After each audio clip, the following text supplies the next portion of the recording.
I never thought I'd be doing a video like this, but it had to happen eventually. And I know this may seem sudden, seeing as how I've just come back and started making videos again. You know, but sometimes things just don't plan out the way that you want them to, and you've just got to accept it. But after 4 years, it's time to move on, and it's time to say goodbye.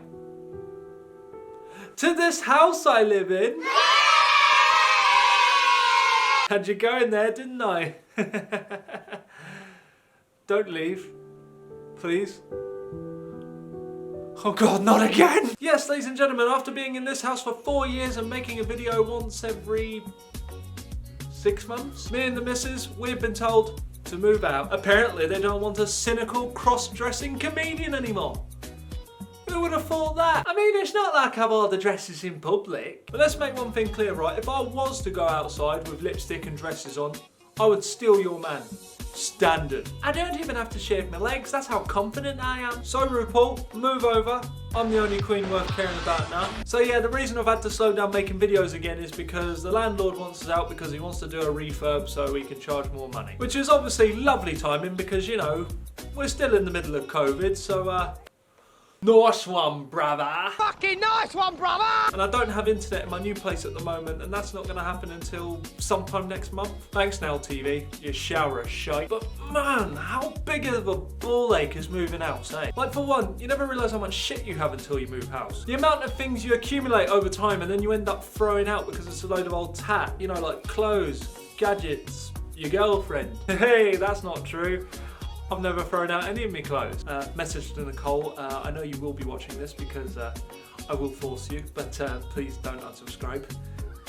You know me love you. And when you get to your new place, that's when you know everything's gonna start breaking on you. You've got to turn on the lights, the light bulb doesn't work. You go to the bathroom door doesn't lock properly. Like, there is always something. And the thing is, right, it's never a big deal, but it is an inconvenience. And if there's one thing British people hate more than a big deal, it's an inconvenience. Example, right? Your mate's just died. That's a big deal. That's really sad, right? However, if there was traffic on the way for you to get to your mate's funeral, that takes the bloody biscuit, that does. Like, you would be at the funeral telling everyone and anyone what happened to you. So sad that he's dead. I know, it's terrible.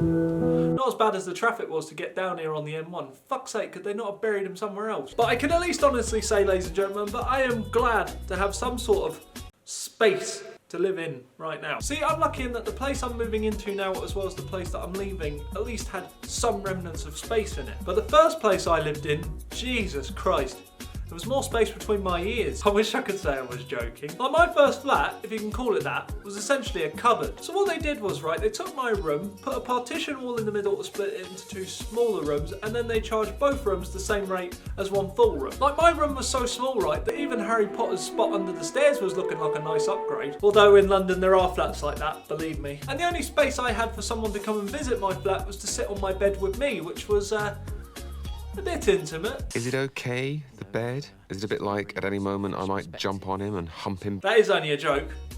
I don't have any mates. So the room was basically like a rectangle, and then everything was on one side of it. So imagine this, right? You open the door and bang! You hit a chest of drawers. Then you had a cupboard next to that, and then you had a single bed next to that. But my room was full of luxury because I'll tell you one thing it did have. It had its own washing line. So basically when I hung my clothes up in the washing line, it was like a partition within a partition within a fucking partition. On the plus side though, at least I had great flatmates. It's a shame they weren't great to me though. I had a bottle of whiskey stolen, but I couldn't prove who it was because there was about 10 other flatmates between 3 rooms. And the only guy who I thought was my mate decided to turn around and call me a cunt at full volume because someone had left a pizza box in the bin without folding it in half first. It wasn't even me, right? But because he saw me order a pizza one time, he just thought, "Hey Jack, don't you know how to put a pizza box in the fucking bin, you cunt?" So there I was, right? Nobody in the flat was my mate. I had no alcohol to drown my sorrows in, and I was too scared to order a fucking pizza. So within about a month of that, I just decided it's probably best to move. But that's where things got a bit better because I decided to move far, far away to the promised land that is South London. And for those of you not familiar with South London, it is actually pronounced South London. So I moved to an area called Streatham, and I decided, as an act of charity, to take my girlfriend along with me. I already know you're side-eyeing this, alright? Just leave it at, yeah? Leave it at. We lived here for 4.5 years, always paid our rent on time, and then the landlord decides he wants to come down and refurb the kitchen and the bathroom in the middle of a pandemic. Well, gee, isn't that fantastic?